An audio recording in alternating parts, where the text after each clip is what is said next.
Welcome to the Soul of Enterprise, Business in the Knowledge Economy, sponsored by Woodard, building your ideal practice with coaching, education, community, and resources. I'm Ed Kless with my friend and co-host Ron Baker, and on today's show, folks, we have Superabundance Revisited, our second interview with Gale Pooley. Ron, how's it going? Oh, go on. I'm so looking forward to this. It's so great to be able to talk to a future Nobel Prize winner. Absolutely. and we had him on way back when in 2022. I'll get to that in a second. Let me just go a quick reintroduction for our audience. Dr. Gale L. Pooley is an economist, professor, and co-author of Superabundance. He currently teaches U.S. economic history at Utah Tech University and has held academic positions including at Brigham Young University, Hawaii, and the Al Faisal University in Riyadh. Gale is renowned for his work on the concept of abundance and population growth, notably co-authoring the Simon Abundance Index, which we'll talk more about today, which measures resource availability relative to population growth. Welcome back to the Soul of Enterprise, Dr. Gale Pooley. Great to be here. Thank you for having me again. Well, as mentioned, we had you first on in December of 2022, and of course, we had your co-author on in September of 2022. That's episodes 409 and 418 if you're playing at home and want to listen to those first. And I just wanted to ask you, 2 years on now, what do you think about how the book has done and how have the concepts gained acceptance in the economics community? Well, first of all, thank you once again for giving me the opportunity to be on your program. The book itself, it's done very well for an academic book. You know, typically if you can sell more than 100 copies of something in academia, it's like, that's a bestseller. So we're very pleased that the book has sold in the thousands of copies, and it kind of shows up everywhere. We're working on some other concepts to try to make it more understandable. We've produced some videos. I try to do a weekly Substack, to really help people to move from thinking in. We made these three fundamental errors in economics. I call them the original sins of economics. And the first one was that we said that only atoms could be resources. The physical world was our resource. And the second error was that we live in a world of scarcity. And we have to make choices in this world of scarcity. And that's interesting. It's true, but it's really not informing. And then the third error was that we measured things with money. And so our economics, we call it the new economics of really human flourishing. So back to this first error was, atoms by themselves without knowledge have no economic value. It's only when you add knowledge to atoms and their arrangement and what you can do with them that they become valuable economically.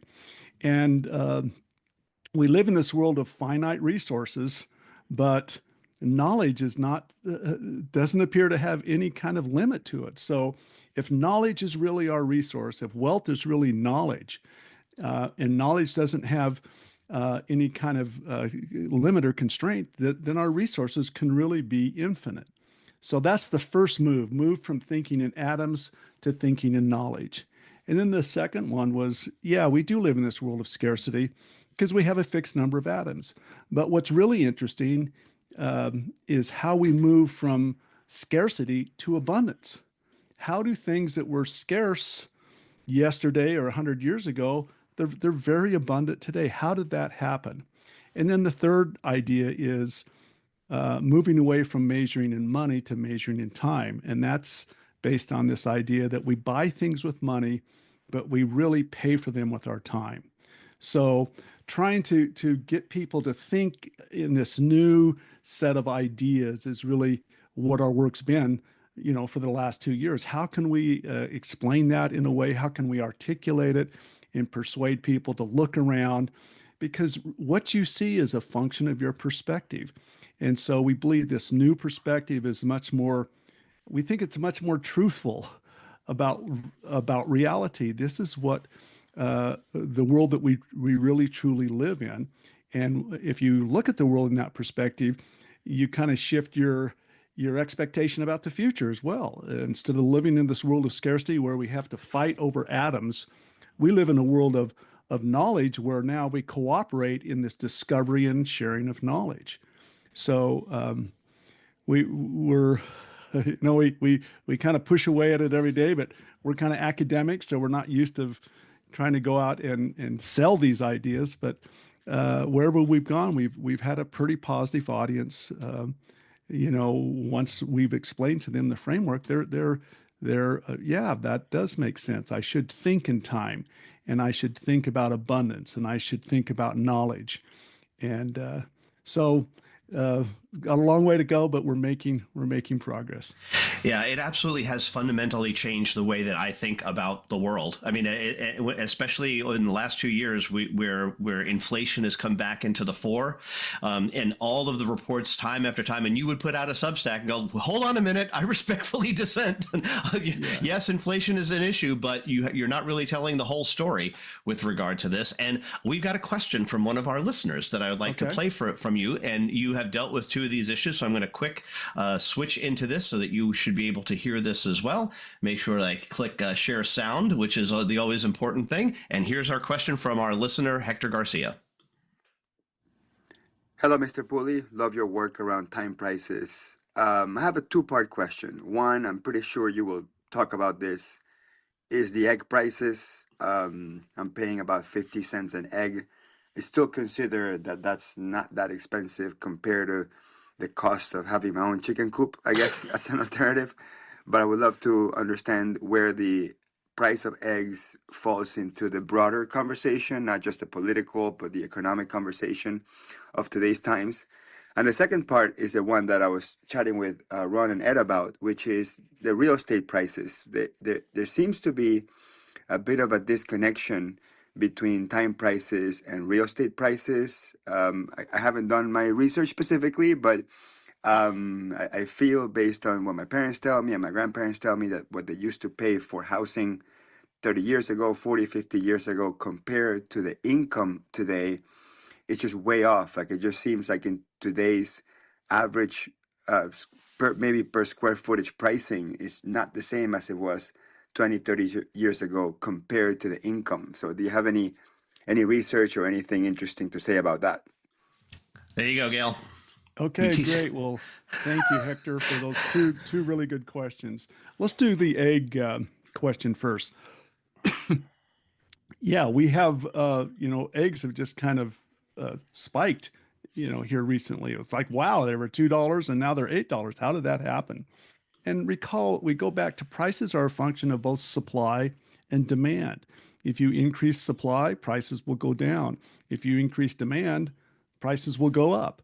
And what we've observed with the egg prices is that the long run price of eggs, and this is what Julian Simon talked about. He goes, you'll have these temporary ups and downs in markets, and you watch this line go up and down.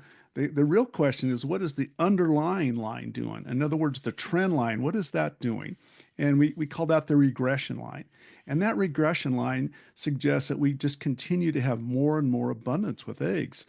Right now, we're experiencing this temporary period of really high egg prices, and what we see happen with that egg market is if you dramatically reduce supply, the prices are going to go up, and we have these periodic bird flu episodes, and the Department of Agriculture will require egg ranchers to cull the herd. I mean, you just basically say you've got to destroy all of these chickens because we're worried about this virus, and that explains much of our recent price increase. And you go back historically, it kind of patterns that flu virus. So if you're really moving supply back and forth, you can expect an egg or anything to go up in price. But Julian also said there's four things that happen when the prices go up. The first thing is that people will use fewer eggs. So you expect, wow, eggs, last week it was 10 cents an egg, and this week it's 50 cents an egg. Maybe I'm not going to have an egg this morning. I'm not going to have two. Maybe I'll have one. So the quantity demanded will go down, and you want that to happen because you want people to recognize, hey, these things have become much more scarce than they were last week.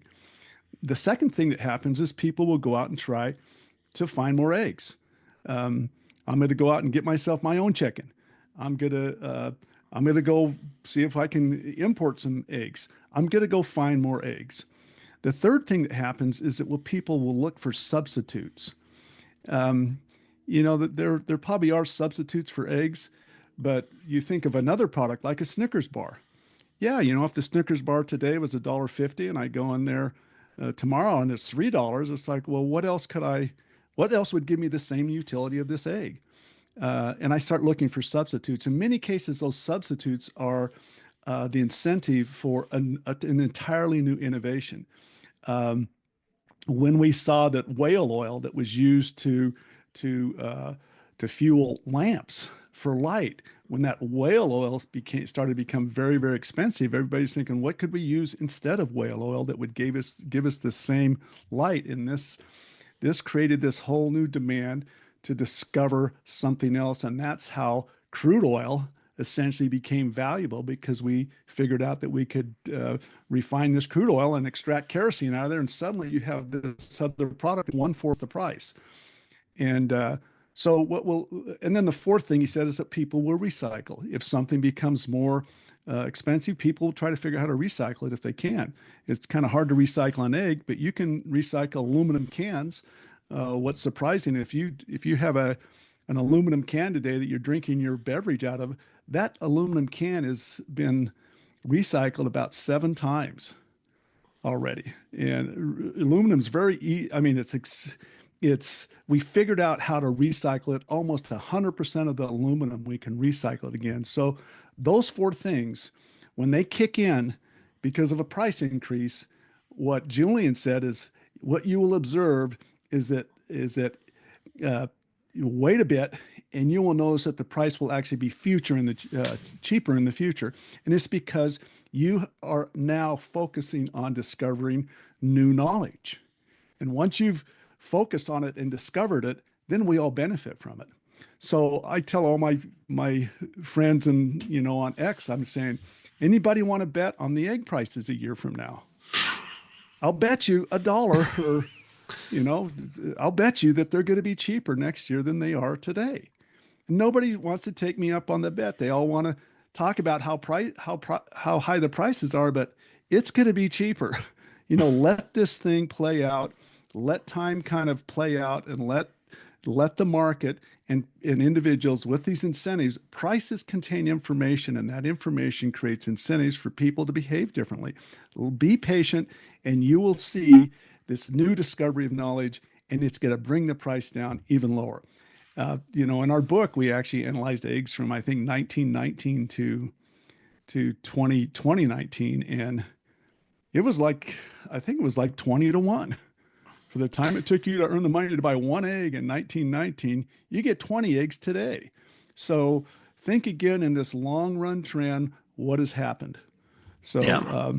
And before you get to the housing, we do have to take our break. So perhaps you can either deal with that and with Ron or with me in the third segment. But we want to remind our listeners they can get a hold of Ron or me by sending an email to asktsoe@verasage.com. The website is The Soul of Enterprise, where you can see show notes as well as previews to upcoming shows. Go out to our Patreon channel, where you can listen to the show commercial free at patreon.com/TSOE. Also, our bonus episodes are out there. And of course, we'd love for you to take a look at Ron and I's new venture, thresholdnow.com. Go to thresholdnow.com/join for more. But right now, a word from our sponsors.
Well, welcome back, everybody. We're here for the second time with Gale Pooley, and we first interviewed him in December 2022, episode 418.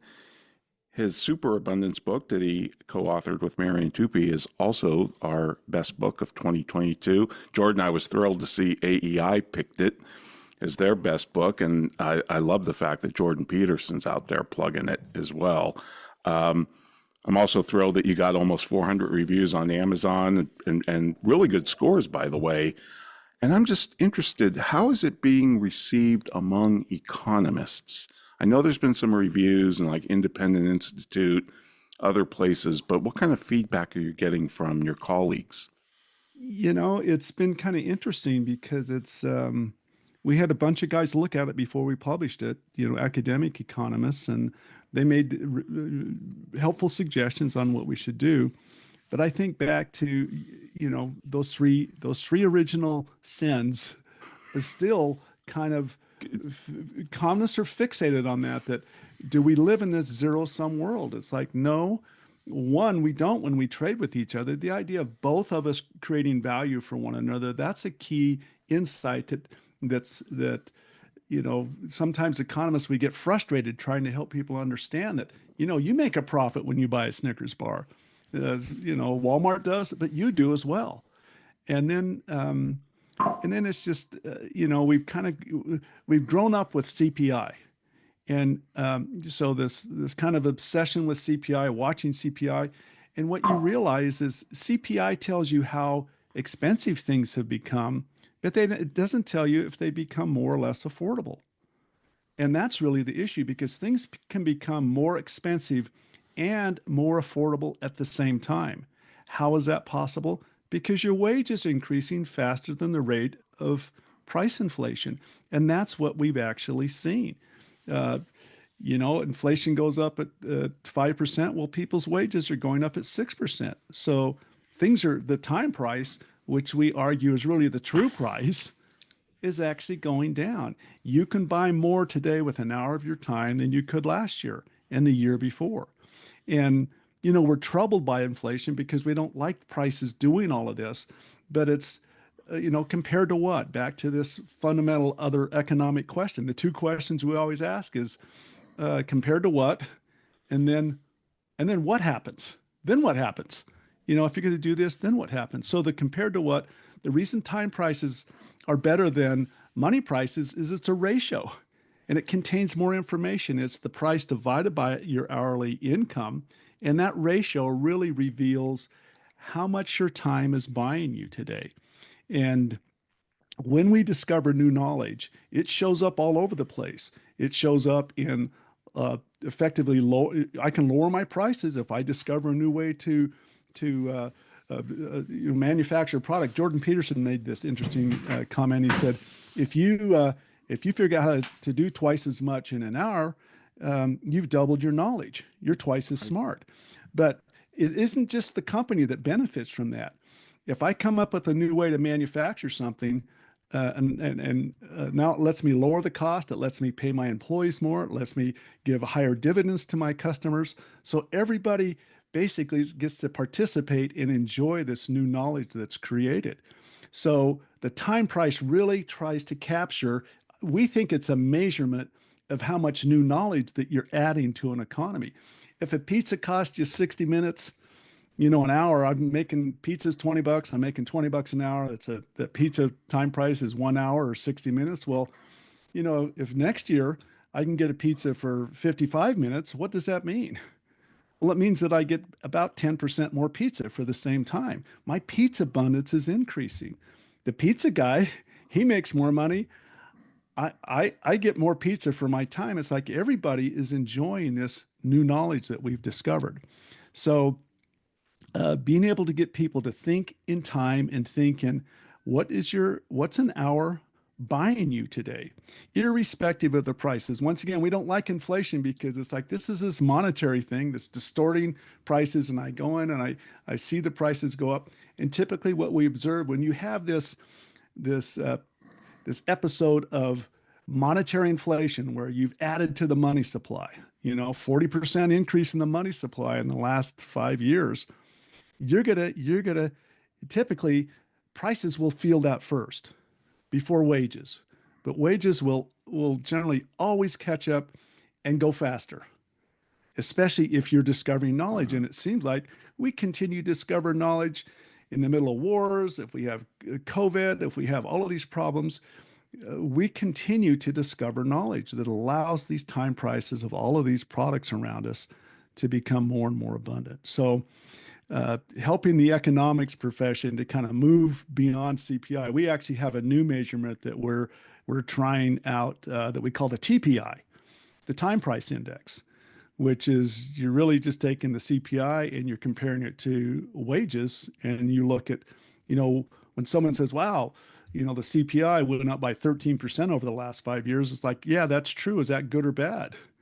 Well, it depends, right? That's the right answer in economics all the time. It depends. Compared to what? And the dependency is, well, what's happening to people's hourly wages, not their annual wages, their hourly wages. Because I can have I'm making 50,000 a year, but if I work fewer and fewer hours every year, which is what we are also observing, your effective hourly rate is increasing. So being able to move people, the profession, it's a stubborn group of guys, and then just thinking in time, thinking about knowledge, and then the really interesting thing is how did these things that were very scarce, 100 years ago, now they're just so abundant in terms of the time. So it takes a little bit to move people that have had, if you've got a PhD in economics and you've been trained in this one way, it's very hard to move yourself to this new way of thinking. Gale, it reminds me, I'm a recovering CPA, and I was taught cost accounting, and cost accounting is full of metrics and full of assumptions. But a measurement is something different. If you and I walk outside with a thermometer, we'll probably both get the same reading. But metrics depend upon the assumptions you make. Like there's 8 different types of cost accounting that will lead you to 8 different answers on what the cost per unit is. Oh, yeah. That's a metric. That's insane. It's there's a law that says a man who wears 2 watches is never sure of the time, as opposed to a guy who wears 1. And the thing that I have found really useful to really get the point across, especially to accountants, because we're kind of measurement freaks, is that time is like the perfect scientific measurement. You guys talk about the metric and the kilogram and the degrees Kelvin are all based in time. Most scientific measurements are, I think, except for 1 or 2. And is that resonating with the economists? I'm just curious because they're measurement people too.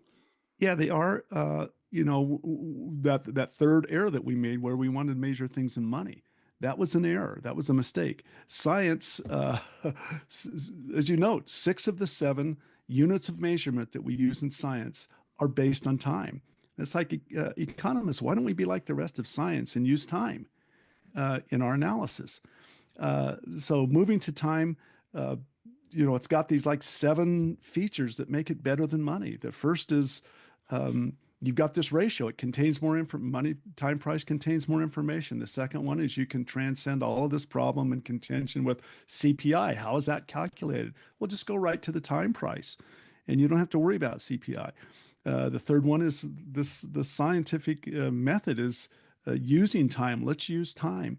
The other one that I'm thinking about is you can use time prices in any country at any time with any product with any currency. So I can go back to Paris and figure out what the time price of a loaf of bread was, in 1850. And then this other thing is we have this perfect equality of time. Each one of us get 24 hours every day. So what do you get to do with your time today compared to yesterday? And what's interesting in that respect is what do you get to do with your time compared to people around you? And people say, well, Elon Musk, he's like this multi-billionaire, but he's got 24 hours a day. What did he get? What's he going to do with his 24 hours? And what do you get to do with your 24 hours? I guarantee he's not going to be able to relax and go to a movie tonight with his family. His time is I think I'm much better off than he is with time. And then the last element is time cannot be bought or sold. You can't buy time. If you could, rich people would never die. Right. So it's kind of got this interesting feature about it is, let's measure things in really this thing that every human being understands intuitively. And it's the thing that really ultimately is the most valuable thing you have in your life. At the end of Warren Buffett's life, what would he pay to get another year of life? Would he pay $1 billion, 2 billion, 10 billion to get another year of life? But he can't do that. But you and I, we're really time billionaires in terms of how much time we have left to go in our lives. What do you get to do with that? And it's not a function of what somebody else is doing with your time. You get to choose what you do with that time. So moving from trying to compare income inequality or wealth inequality, look at time inequality, and you'll notice that everybody is much, much more similar, much Right. more similar. And it removes this envy that you are creating by saying, well, I got to compare myself to somebody else's income. It's like, you're going to be miserable if you do that, because you're going to find somebody that's richer and smarter and better looking than you are. Compare yourself to who you were yesterday. Is your life improving in terms of what choices you can make with your 24 hours? And then you go back further in time, your parents and your grandparents, like, wow, I'm really rich compared to those people. Who you compare yourself to, what your perspective is, will make you either very, very grateful or very, very envious. So it's pick wisely, choose wisely. Yeah, for sure, for sure. Well, this is great, Gail. Unfortunately, we're up against our next break, and folks, I'd like to remind you, if you want to contact me or Ed, you can do so. Send us an email to asktsoe@verisage.com. You can become a Patreon member, as Ed mentioned, at patreon.com/TSOE. And now a word from our sponsors.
And we are back with Dr. Gale Pooley about Superabundance Revisited. So happy to be talking about this topic again. And just picking up on the first segment, Gale, I want you to address the notion of housing, because that is one area that I think that you have even studied that, yeah, it's not necessarily true that you're getting more bang for your buck from housing, but there's another thing that you can think about. So share your answer with us. Yeah. So lots of factors in housing. Actually, in my prior life, I was a real estate appraiser for 30 years. So, kind of went deep on what real estate really was. First thing you have to recognize is when you buy a house, you're really buying two things. You're buying the lot or the land, and then you're buying the improvements or the house, the physical house. And so you're buying two assets. Think about you're buying two assets. And in most cases, the land is worth from 10 to 20% of the overall price. But in some places, that land is worth 90% of it. It's like somebody shows me a picture of a house in San Francisco and they say, well, this is a $1.5 million house and it's 1,200 square feet. And then they show me a house in Oklahoma, same exact house, and it's, 120,000. It's like, well, what explains the difference? It's not the house, it's the land. The land explains the difference in these prices. So that's the first thing you recognize.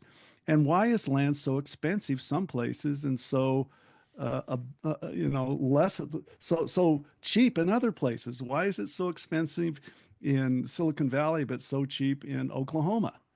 It's because of the ability to actually have more land. It's the ability of this supply to actually grow.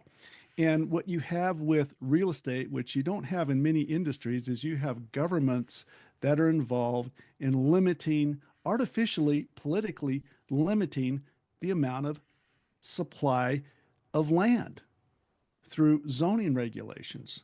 So it's like, California it's less than 5% of the whole state is actually developed. What's the other 95% doing? Well, it's been taken off the market artificially by governments. So you've had this dramatic reduction in the supply that contributes, once again, if you get rid of all your chickens, your eggs prices are going to go up. If you limit how much land you're going to allow to be developed, that land price is going to go up. So that's the first issue. The second issue really has to do with when you buy a house today, that house that you buy is probably a lot different than the house you grew up with when you were a kid. And it's probably a lot different than grandma and grandpa's house. The house that I grew up in, it was 1,800 square feet. We had 6 kids. We had one bathroom with one light in the bathroom. And it's like, okay, this worked for us. We grew up and it seemed to work fine. But today, my kids, they all kind of wanted their own bathroom. They wanted their own bedroom. And it's like the average size is 1,000 square feet or more today than it was then. And you have fewer people in the house. The average household size is actually smaller. So if you go to this level of how much are you paying per square foot per person for this house that you buy? And you start making these adjustments, these comparable adjustments to say, well, I'm buying 2,500 square foot. My parents bought 1,500 square foot. Well, that could explain why the price is so much higher. And my family size is actually much smaller. So I got a lot fewer people in my house than my parents did. That would also be an explanation as to why the price is higher. And then you look at the finish of houses today: granite tabletops, central heating, carpets, two-car garages. I don't know. We didn't have a garage when I grew up. And it's like, what's a garage about? Garages, these other things that you add to it. And then just the regulations of what you have to do to build a house today. The book for the building code book is this thick. In 1956, it was like this. So lots more things that have to go into building a house today. If you look at the price of materials, the time price of materials, it really hasn't changed that much. Really hasn't. 2x4, time price on a 2x4 is about the same. I mean, we'll have periods where it'll go up and down, but generally it's like 2x4, it cost you this much in time today. It was about the same in 1960. Labor actually is not that much more either. The effective labor that you have to spend to build a house. And why is that? Because people today are much more productive with their construction labor. You got pneumatic air-powered nail guns. You've got lots of other engineering that happens. So actually to build a house is not the physical building of the house is not that much more expensive. What's gotten more expensive is the land and the size of the house and the regulations that go with it. The other factor is typically when you buy a house, you buy it with a mortgage. So the interest rate is going to also dramatically affect what the effective time price is. I pay $200,000 for this house, and I'm going to get a 3% mortgage versus 200,000 at a 7% mortgage. That's going to be, some things it's like, I'm not thinking about the price. I'm thinking about the payment. And that payment is driven by the interest rate. So as interest rates go up and down, that really will effectively change the time price, because then it's like, well, how much time do I have to work to service that payment on a per square foot basis? And that's an index we try to use, is how much time does it take you to earn the money to make your monthly payment on a per square foot basis. And when you do that, you'll see that, houses have not gotten that much more expensive, except in these areas where you have really restrictive zoning or the demand is really huge. It's like, the problem with land is we're not kind of making any more of it in San Francisco, but there's a lot of land other places. And, why don't you move to Oklahoma and get a $147,000 house instead of the $1.4 million house in San Francisco? It's probably because your ability to earn money in that market is much different. So are you willing? It's really this ratio of your mortgage payment as a percentage of your income. If I can double my income and my mortgage payment doubles, it's like I'm still pretty good shape here, right? Right. So I think there's lots of variables you have to think about. If you want a lower priced house, you got to look. You got to look at different locations.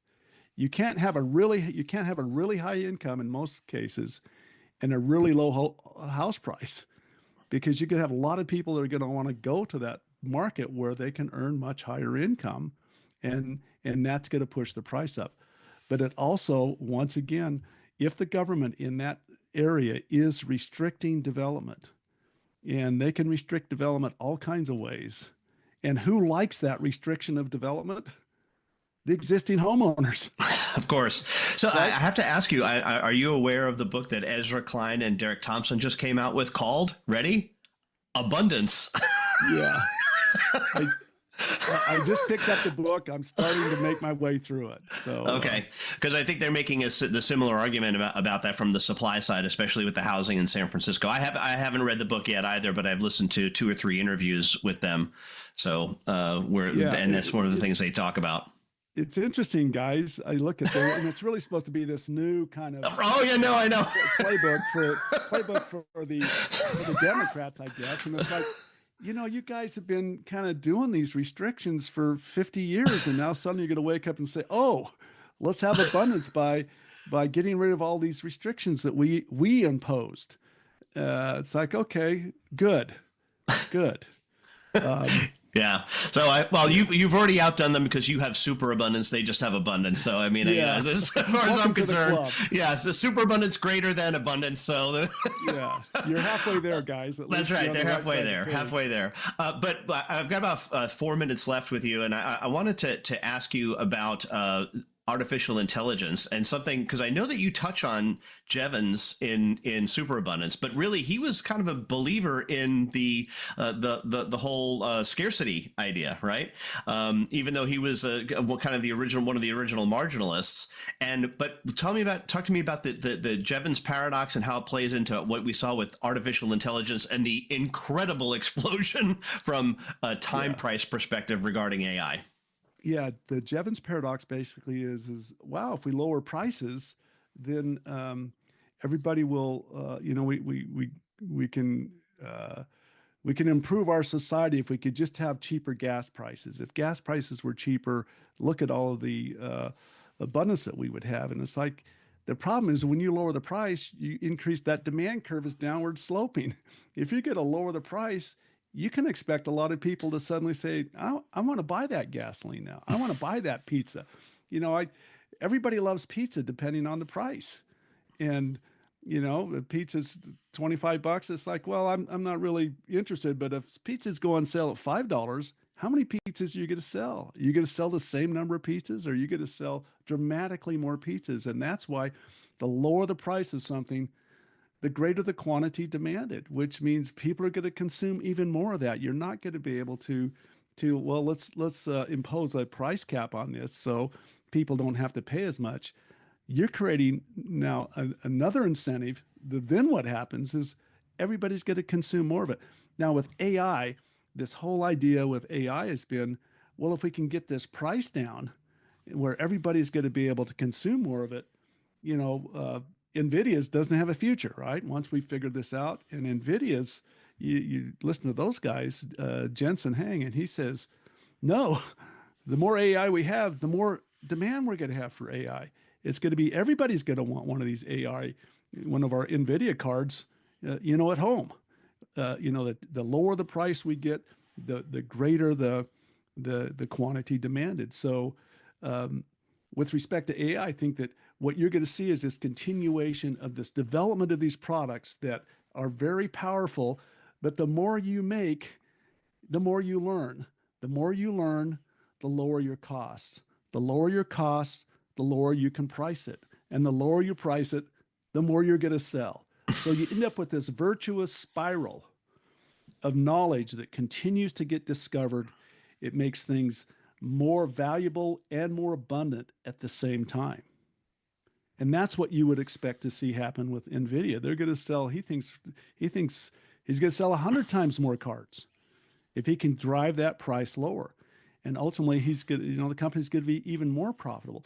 Henry Ford, between 1912 and 1913, he kind of shuts down all of his plants, reopens it up. He went from being able to produce one Ford per unit of time to 7.7 in 1 year, because he'd kind of configured this way to put these cars together. And it's like, well, did you sell the same number of cars? No.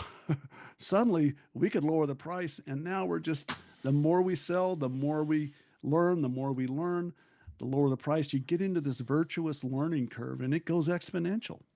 Yeah, it's really going to be interesting to see which one wins out, whether the human genome continues to decrease in the price that it takes, or AI is going to go the other way. That's the ones that have, these astronomical numbers. But so fascinating. We are up against this last break. Want to remind our listeners they can get a hold of Ron or me by sending an email to asktsoe@verisage.com.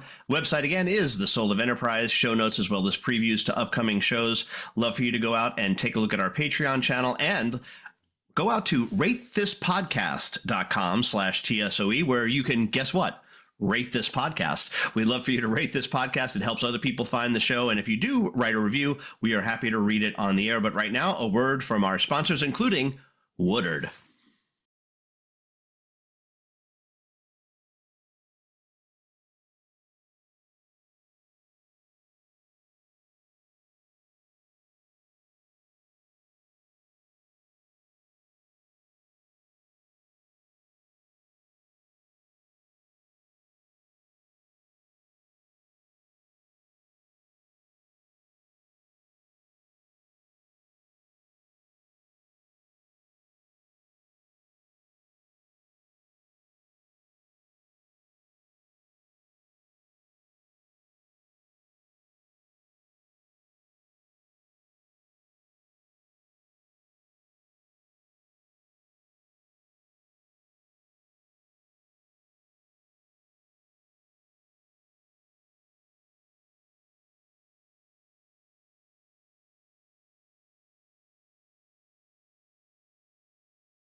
Well, welcome back, everybody. We're here with Gale Pooley for our second interview.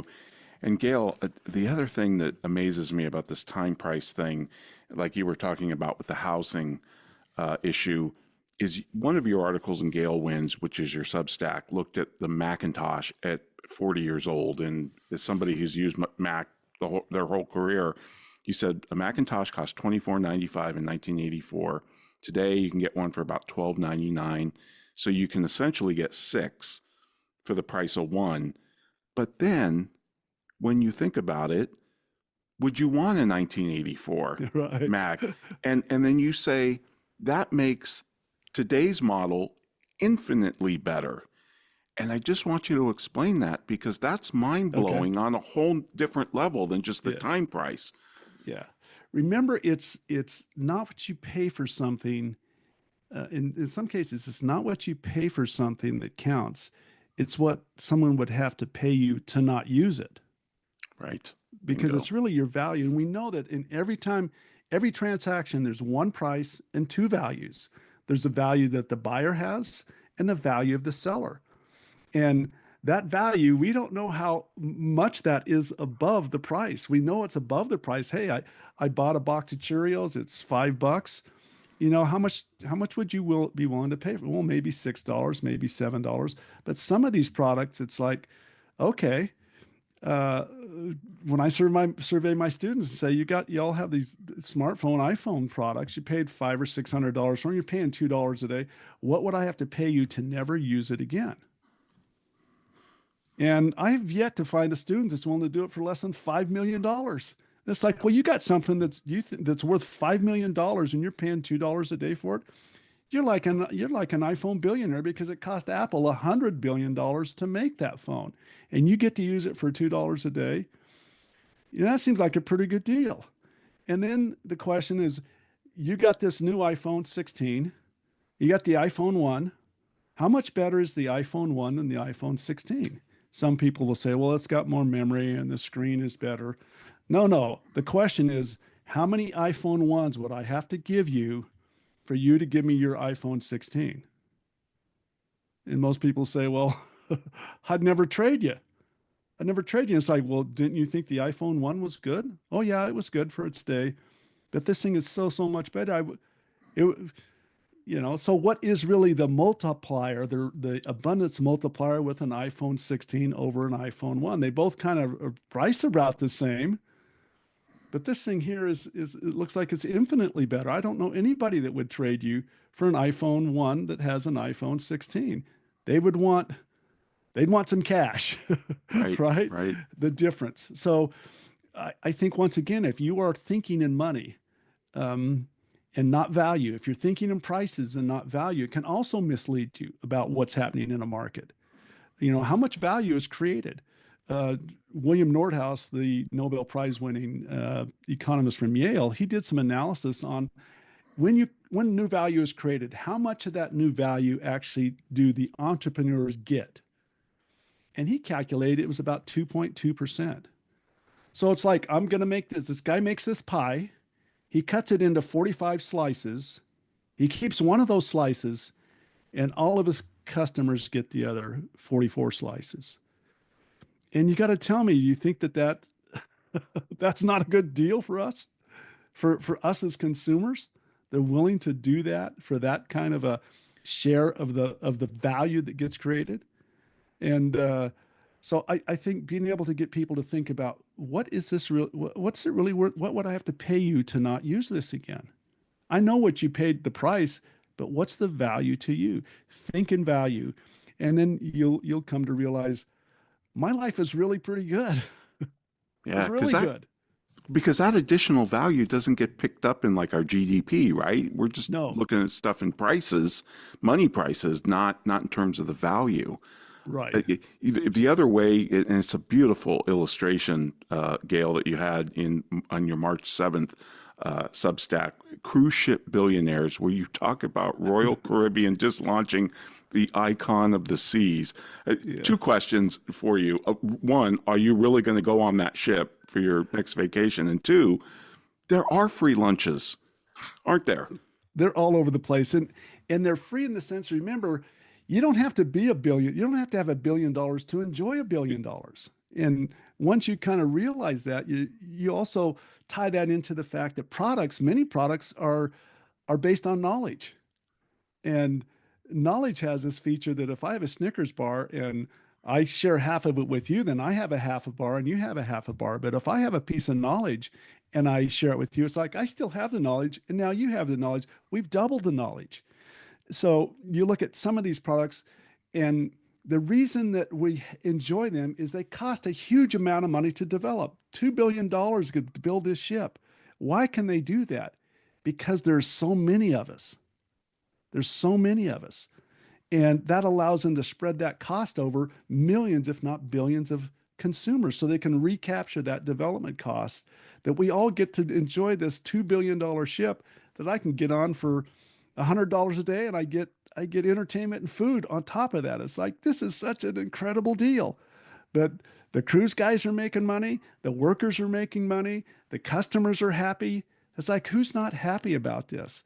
This idea of capitalism, where we transform scarcities into abundances by allowing entrepreneurs this freedom to innovate, and then markets this ability for us to find each other and create value for each other.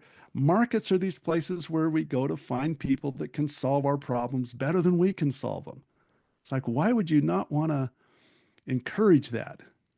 Right. It's a marvel. It's a, you published Superabundance Best of 2024 this year, and that is that a collection of your Substack articles? Yeah. Essentially, yeah. It's in that book, and folks, it's $3 or something on Kindle. Go get it. I mean, it's amazing. In that book, you have a chapter, Why Javier Milei Won in Argentina, and you point out, and I'm just really curious about this, that Argentina, in terms of time prices, is negative compared to 1980. Yeah, I mean, it's actually been more costly for them. Is there any other country that fits that criteria that you've researched? Not as bad as Argentina that I could get data on. Okay. We originally, when we did Superabundance, the book in 2018, we did time price analysis. I think it was 42 different countries. And the country that was the lowest in terms of the increase in abundance was actually Mexico. And it's like, maybe that's why Mexico is kind of, people in Mexico are kind of discouraged because they're not experiencing this increase in the rate of abundance. You think about a roller coaster ride. You're China and you started so low that any kind of increase is like, wow, I'm twice as rich as I was last year. I went from $1 a day to $2 a day. I'm twice as rich. If I'm making $100 a day and I go to $101 a day, it's like, I don't really notice that. But that absolute versus percentage change really changes people's kind of attitude about their hope in the future. Mm-hmm. So Argentines, I just felt so sorry for them because they have not experienced any of this abundance, because they have not enjoyed this new knowledge creation that the rest of the world is kind of enjoying them around them, especially. Right. And what explains that? It's not the weather, it's not the language, it's their policies, their government policies that have really kept people from having this positive, optimistic future orientation. When it's like, wow, my money's going to lose its value. The government's got regulations. It's like, I'm just in this kind of funk. Right. And it's like, you need leadership that gets you out of that funk. We've only got 10 seconds, but give me a letter grade. How do you think Milei's doing so far in Argentina? Give me the letter grade. I think he's got to be at least an A-. Right on. Awesome. I mean, everybody could always be better, but at least an A-. I mean, the Argentines that I talk to, they're all pretty happy about where their country's moving. Great. Well, Gale, hang with us as we go through our live close here. But what an honor to have you back. Really, this is the fastest hour ever. Ed, what do we have coming up next week? Ron, next week we're going to talk about the Friedman Doctrine, the social responsibility of businesses to increase profits, the 1970 essay from Milton Friedman. Fantastic. I'll see you in 167 hours. This has been The Soul of Enterprise, Business in the Knowledge Economy, sponsored by Woodard. Building your ideal practice with coaching, education, community, and resources. Join us next week on Friday at 3 p.m. Eastern, that's noon Pacific.